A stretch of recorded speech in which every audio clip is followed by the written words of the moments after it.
si el gobierno cambia de objetivo, trata de postergar un poco el tema de bajar la inflación menos de 1% mensual y trata de poner el énfasis en la reactivación, bajar la tasa de interés puede resolver el problema de la morosidad. Ahora, tiene que ser un cambio de un reseteo, un cambio de paradigma, al menos en lo cambiario y monetario, que no afecta a ninguna de las otras cosas en las que el gobierno debe seguir trabajando. Si bien no entiendo mal, usted está diciendo, bueno, liberen todo y después veremos dónde se coloca el tipo de cambio. Si hay un ingreso de capital es fenomenal porque liberaron todo y la confianza y demás, bueno, se mantendrá en el nivel que está. Si no, será otro nivel, pero liberen todo. ¿No es demasiado arriesgado en términos de sopesar el componente político y económico en la Argentina? Sí, primero te corrijo en el sentido de lo que la convertibilidad hubiera sido un programa heterodoxo por la fijación del tipo de cambio. Siempre hay dos extremos de manejo de tipo de cambio dentro de la libertad de mercado. Uno es la fijación en lo que se llamaría un hard peg, o sea,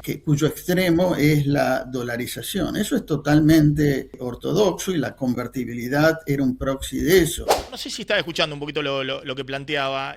¿Cómo está viendo esta dinámica de economía? Y si ve que, yo decía tal vez con cierta esperanza, veía que había algún tipo de cambio en el discurso, ¿no? Donde el gobierno salía de inflación en cero como algo o un dígito de inflación como único objetivo, ¿no? Sí, sí, yo creo que lo estabas diciendo bien, o sea, muestra la sensibilidad que existe entre el consumo y también la inversión, pero el consumo y el crédito, ¿no es cierto? Ahora, cuando el crédito aumenta, como aumentaba en el 2023 por expansión monetaria para financiar el déficit fiscal, es decir, contra nada, eh, entonces, bueno, sí, genera una reactivación inmediata del consumo, pero eso se paga luego con mayor inflación. Por eso es importante que el crédito aumente en un proceso de remonetización de la economía en la que la demanda de dinero y por ende la demanda de crédito aumenta y también la oferta de crédito. Ahora, vos decías, bueno, es difícil porque el crédito se expandió y ahora baja y encima aumentó la morosidad. Hmm.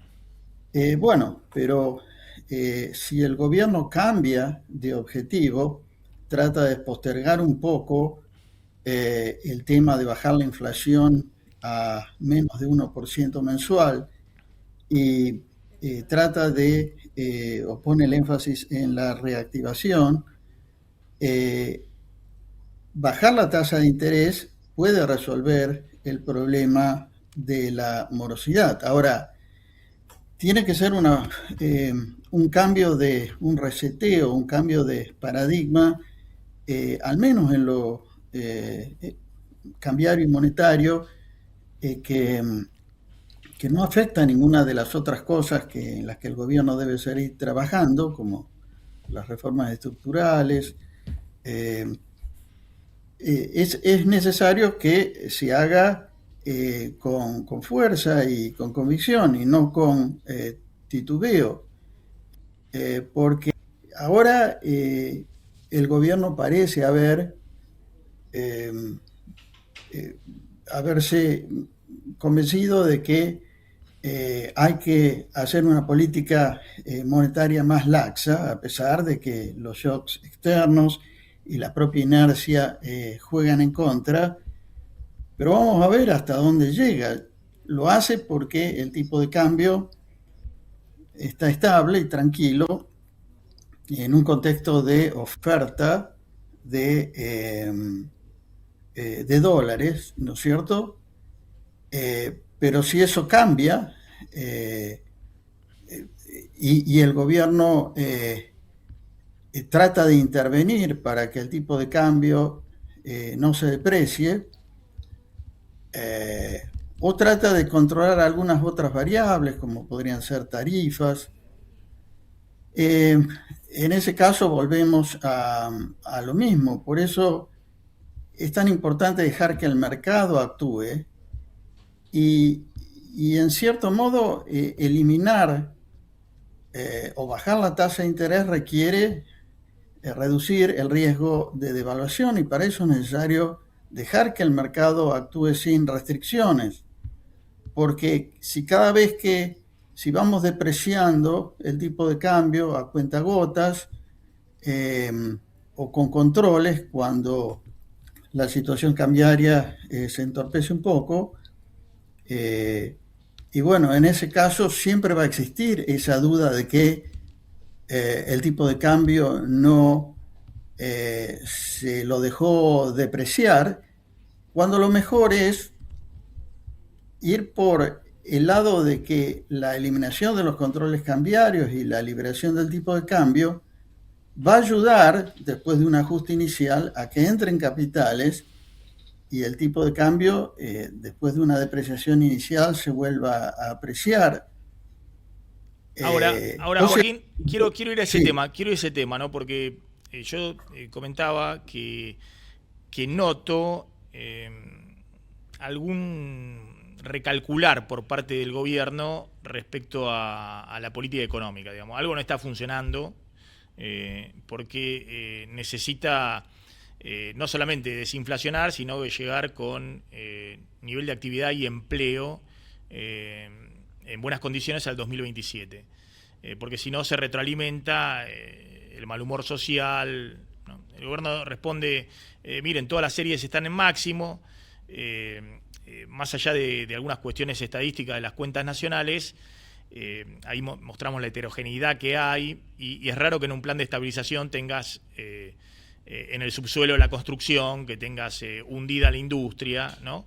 Eso no ha ocurrido en otros planes de estabilización y ahí es donde podés tener margen de maniobra. Ahora, mirando hacia adelante, ¿cuál sería el margen de maniobra? Porque acá, cuando conversamos con usted, e incluso lo que plantea Domingo Cavallo, yo ahí veo una apuesta mucho más drástica, mucho más fuerte, que es, liberen totalmente el mercado cambiario, cómprense todos los dólares que sean necesarios acumulando reservas, moneticen la economía, bajen la tasa de interés y van a encontrar otro equilibrio con un dólar más alto, nominal y real más alto.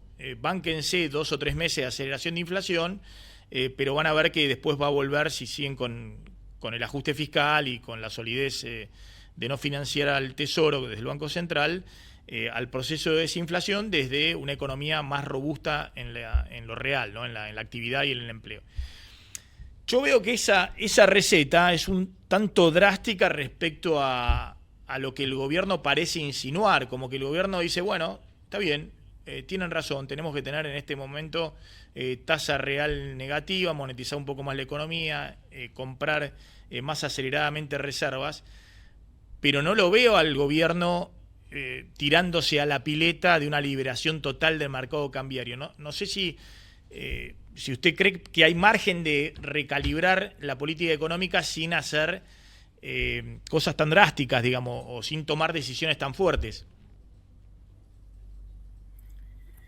bueno, el problema es que cambiar las expectativas requiere un cambio de régimen, requiere una política monetaria más clara. Dentro del conjunto de cosas que explican la inercia inflacionaria, está el que la política monetaria no ha sido eh, bien clara. O sea, lo que la política monetaria ha sido es, bueno, controlamos la oferta monetaria, pero controlar la oferta monetaria significa que tanto la tasa de interés como el tipo de cambio tienen que ser libres. Pero luego, cada vez que el tipo de cambio se comporta de una manera que no nos gusta, ahí intervenimos para controlar el tipo de cambio. Cuando uno hace eso, es decir, cuando controla una de las dos variables endógenas, aumenta la volatilidad de la tasa de interés. En cambio, cuando las dos variables comparten el ajuste monetario, entonces las dos van a ser más volátiles, o sea, la tasa de interés va a ser menos volátil de lo que es ahora y el tipo de cambio puede incrementar en volatilidad. Pero eso es hasta que las expectativas se estabilizan. El problema de pasar por algo que vos llamás drástico es que sí, en el corto plazo las noticias no van a ser buenas. Si uno usa los siguientes 3 o 4 meses a un cambio de régimen para decir, viste, estos proponían una cosa que falló, bueno, sabemos que una depreciación real va a deprimir temporariamente aún más el salario real, el valor real de las jubilaciones, etcétera, así como va a licuar eh, gastos, cosa que ya se está manifestando por el aumento de la inflación, lo cual eh, va a ayudar con la parte fiscal, pero por supuesto la mejora fiscal la paga algo. La, la apuesta es a que ese proceso no dure demasiado y elimine de cuajo el tema de que el ajuste todavía no se ha producido en su totalidad, porque si no va a ser muy difícil, es decir, vamos a poder tener tasas reales negativas en lo que hace a los depósitos o a la tasa overnight, pero no vamos a tener tasas reales bajas en lo que hace al crédito, que es lo que está pasando ahora. Es decir, hay que dar la certeza de que si el gobierno se mueve a controlar la tasa de interés y darle mayor flexibilidad al tipo de cambio, entonces cuando esa estabilidad en la tasa de interés se vea, los bancos se van a animar a prestar más, porque de lo contrario no saben si el costo de fondeo va a ser 20 o va a ser 50%, ¿no es cierto? Y Mm. además, con tasas más bajas, la mora disminuye. Por lo tanto, el mecanismo de transmisión del crédito, que es la única variable que con la que podemos contar para la recuperación, y porque el salario va a subir solo en la medida en que la economía real mejore y la productividad empiece a mejorar. Y la inversión, y bueno, hay mucha promesa de inversión, pero hasta ahora, si algo está claro es que la inversión no está aumentando, está disminuyendo la inversión real. Es decir, dependemos un poco del consumo como para que haga la mejora primero, ¿no es cierto? O sea que sí, uno puede usar algo de gradualismo, pero si algo hemos tenido es eso, es mucho titubeo. O sea, un cambio de régimen requiere que sea un cambio de régimen, no que sea vamos a soltar la política monetaria y bajar las tasas de interés mientras las cosas estén bien. Y tenemos la excusa justa, que es la guerra, El shock externo. eh, el shock externo, la guerra en Oriente Medio. Entonces, la guerra en Oriente Medio nos da un efecto favorable, que es sobre los términos de intercambio. Eso reduce, mejora la balanza de pagos, empezando por la cuenta comercial, entre 7 digamos, podría llegar a ser, si el conflicto se demorara mucho, hasta 10.000 millones de dólares de mejora. Yo diría que moderadamente podrían ser 7.000 millones de dólares fácilmente. Entonces, ahora eso no te reduce mucho el, el resultado o sea, vas a tener una cuenta corriente que sí, a diferencia de lo que yo decía en la última vez que hablamos, que podía estar cerca, si uno proyectaba el número del 2025, a 2% del producto, ahora sería más en la línea de 0,5% del producto. Esa es una mejora muy importante, pero por el lado de la cuenta de capital y por el lado del costo de los intereses externos al que habría que colocar nueva deuda, obviamente no hace una diferencia muy grande. Por eso también el nivel del tipo de cambio real es importante para que entren capitales, tanto la inversión directa del RIGI y de otros, o sea, como los préstamos financieros de las empresas privadas, tiene que aumentar y por supuesto tiene que reducirse los flujos que por turismo, por atesoramientos privados, ¿no? Dos preguntas le hago. Por un lado, el gobierno hizo shock en lo fiscal, ¿no? Con el ajuste fiscal inmediato y gradualismo en la política monetaria y cambiaria, ¿no? Justo al revés de lo que hizo Macri, que hizo gradualismo en lo fiscal y shock en lo cambiario, que después lo dejó, si se quiere, totalmente expuesto cuando hubo una reversión del flujo de capitales, ¿no? Donde no tenía ningún tipo de control y fue una devaluación. Y en general, en la Argentina, ustedes también cuando estaban con el equipo de Caballo en los 90, fue obviamente un tipo de cambio fijo, tenía mucha heterodoxia ahí, ¿no? No solamente el tipo de cambio fijo, sino también prohibir la indexación, por ejemplo. Había elementos muy heterodoxos del plan de convertibilidad. ¿No es demasiado arriesgado, digamos, en la Argentina, promediando un gobierno, decir, bueno, me la juego y libero todo? Algunos ponen acá en el chat, bueno, pero la de siempre, la devaluación y demás. Si bien no entiendo mal, usted está diciendo, bueno, liberen todo. Y después veremos dónde se coloca el tipo de cambio. Si hay un ingreso de capitales fenomenal porque liberaron todo y la confianza y demás, bueno, se mantendrá en el nivel que está. Si no, será otro nivel, pero liberen todo. ¿No es demasiado arriesgado en términos de sopesar el componente político y económico en la Argentina? Sí, primero te corrijo en el sentido de lo que la convertibilidad hubiera sido un programa heterodoxo por la fijación del tipo de cambio. Siempre hay dos extremos de manejo de tipo de cambio dentro de la libertad de mercado. Uno es la fijación en lo que se llamaría un hard peg, o sea, cuyo extremo es la dolarización. Eso es totalmente ortodoxo y la convertibilidad era un proxy de eso.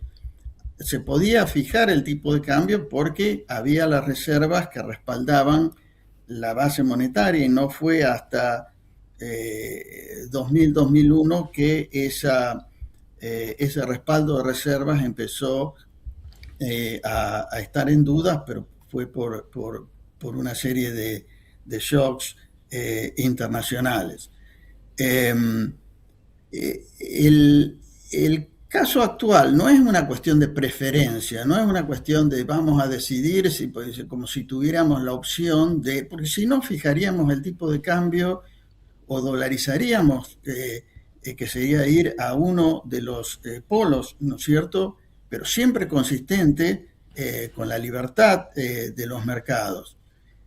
Ahora no hay alternativa más que la flotación del tipo de cambio porque no hay reservas, ¿no es cierto? Cuando se acumulen reservas en una economía bimonetaria como la Argentina, va a ser inevitable que haya cierta intervención para que no haya descalces entre los pasivos y los activos de las empresas, de los bancos, etcétera.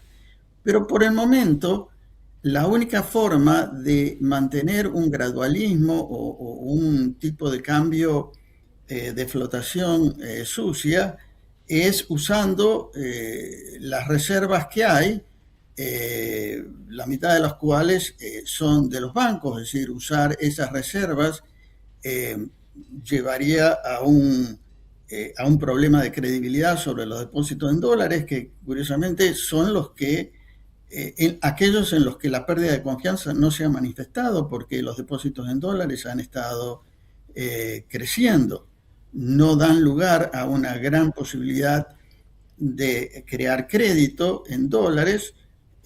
Bueno, eso es parte de la reconfiguración del sistema monetario y financiero, porque podría haber más creación de crédito en dólares. Pero de todas maneras,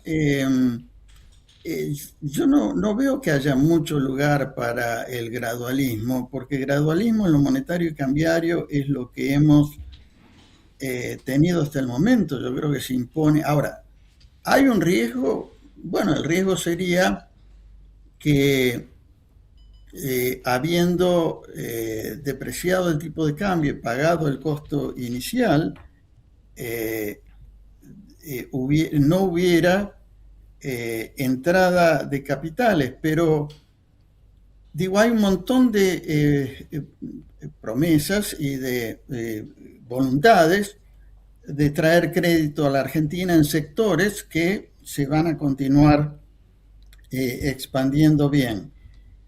Pero no son cosas que tienen fechas determinadas.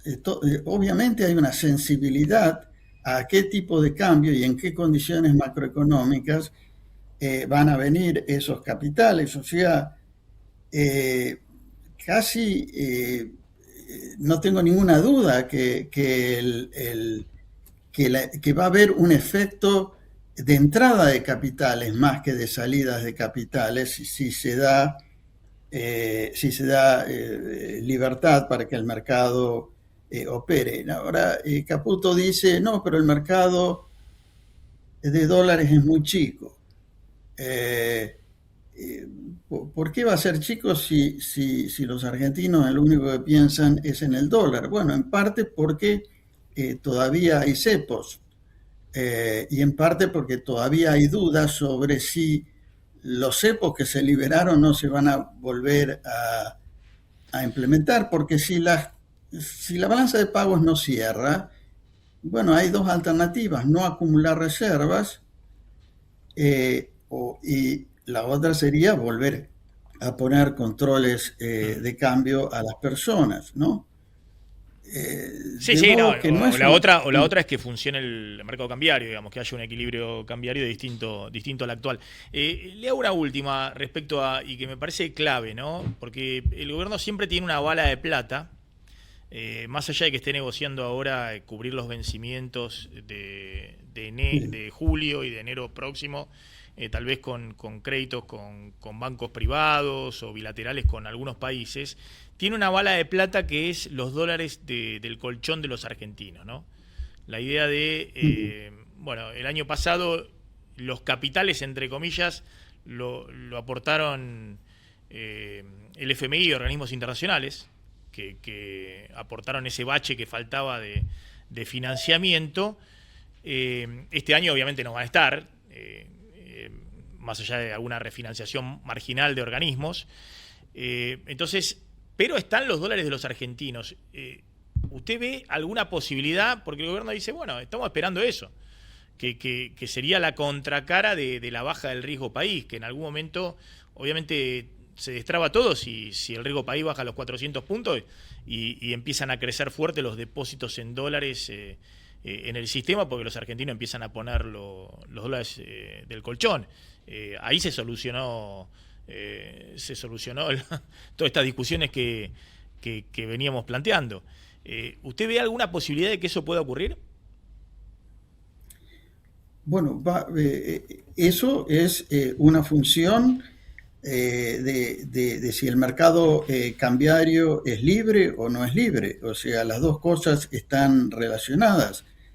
Aun si el gobierno consigue rolovear el capital del crédito con los privados, que es lo que el nuevo secretario de Finanzas, Sí. Furiasi, ha dicho, que están negociando. Bueno, en primer lugar, si eso está más o menos cerrado, lo bueno sería que el gobierno lo anuncie y no crea, lo cual me lleva a pensar que todavía no está cerrado, que a lo mejor era algo que existía antes de la guerra, no sé, algún fondo soberano como Qatar o una cosa así. Todo eso puede no haberse, o sea, si se agrega a la incertidumbre.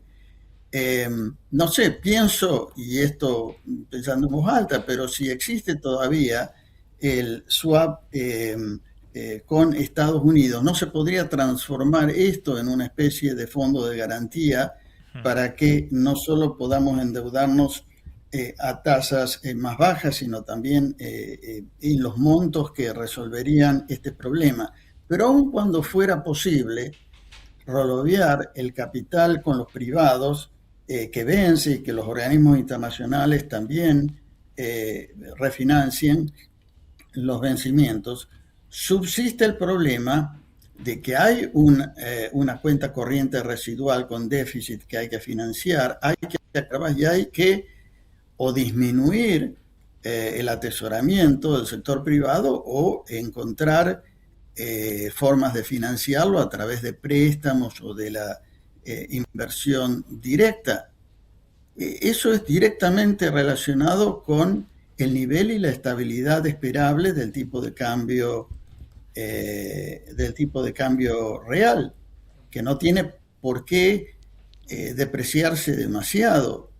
Lo que sí tiene que tener, tiene que ser predecible el sistema que va a haber. De nuevo, es una apuesta a mejorar la entrada de capitales a través de dar la libertad en el mercado cambiario, en lugar de tenerle miedo que cada vez que sube el tipo de cambio, tratamos de intervenir para que eso no ocurra. Está claro. Cotani, breve, una final. ¿Está en el mercado financiero? No sé, usted está ahí en Estados Unidos hace tiempo, supongo que habla con gente del FMI, organismos internacionales y también del mercado financiero, donde ha estado trabajando tanto tiempo. De nuevo está esta idea, porque esa idea estaba el año pasado, de que Argentina tenía un problema de, si se quiere, de atraso cambiario. Eso se corrió con la suba del tipo de cambio nominal el año pasado, ¿no? De hecho, mejoró en términos reales el tipo de cambio en la Argentina. Es más, había, yo decía en el REM, una expectativa muy positiva para este año. La idea era que iba a haber una desinflación. Le pifiaron todos los economistas de la consultora, pensaban que diciembre iba a dar 2,1, después 1,8, 1,7, es decir, una baja de la inflación más acentuada, pero que el tipo de cambio iba a acompañar esa inflación o un poquito por debajo, con lo cual vos ibas a mantener tipo de cambio real en medio de una desinflación. Ocurrió todo al revés, digamos, la inflación fue mucho más alta de la esperada y el tipo de cambio bajó 5% en términos nominales. De nuevo se empieza a crear ahí en Wall Street de que Argentina ahí pasa algo raro, digamos, que no es que la Argentina está fortaleciendo su moneda como una roca porque esta vez es totalmente diferente, sino que otra vez los argentinos haciendo cosas raras. Sí, yo no creo que nunca haya desaparecido la idea de que el tipo de cambio estaba por debajo del equilibrio, ni aun ni aun después de la depreciación, que fue casi 20% en términos multilaterales, eh, que ocurrió, digamos, después de abril, pero que luego se revirtió a partir de la elección, ¿cierto? Eso es porque, de nuevo, como alguna vez lo dije antes, no es que la métrica sea tal que el tipo de cambio de equilibrio es una cantidad más o menos fija y entonces lo medimos con respecto al pasado y decimos, oh, se depreció, o sea, ya no es un problema. El problema requiere que ese precio relativo sea capaz de equilibrar lo externo y lo interno.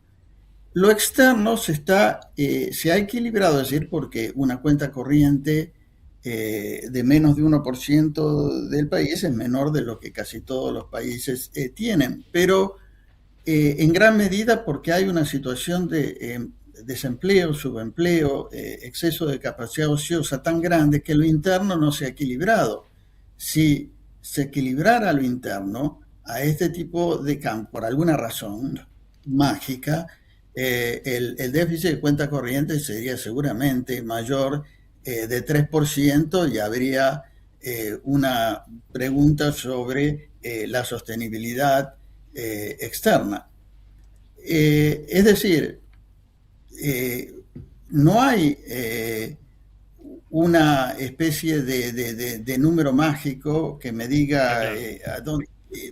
El equilibrio va a determinar, el mercado va a determinar cuál es ese tipo de cambio y a lo mejor nos comenzamos de que no tiene que ser un tipo de cambio mucho más alto en términos reales que el actual.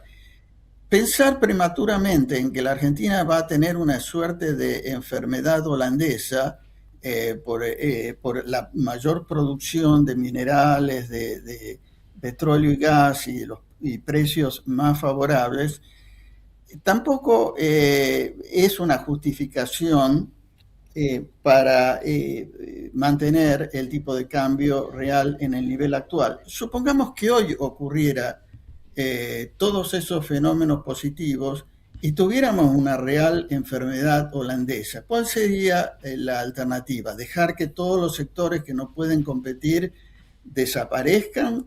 No, sería ¿qué hacen los países como hizo Holanda Sí, sí, o fondos como anticíclicos además de... Sí, Exacto. sí, ¿Y qué significa eso? Comprar más reservas. O sea, la está claro. reacción ante una entrada muy grande de dólares por la cuenta de capital o por la cuenta comercial sería Está claro. acumular reservas. Y como la Argentina no tiene reservas, ¿qué otra cosa podría hacer que acumular reservas para que el tipo de cambio no se aprecie demasiado, ¿no?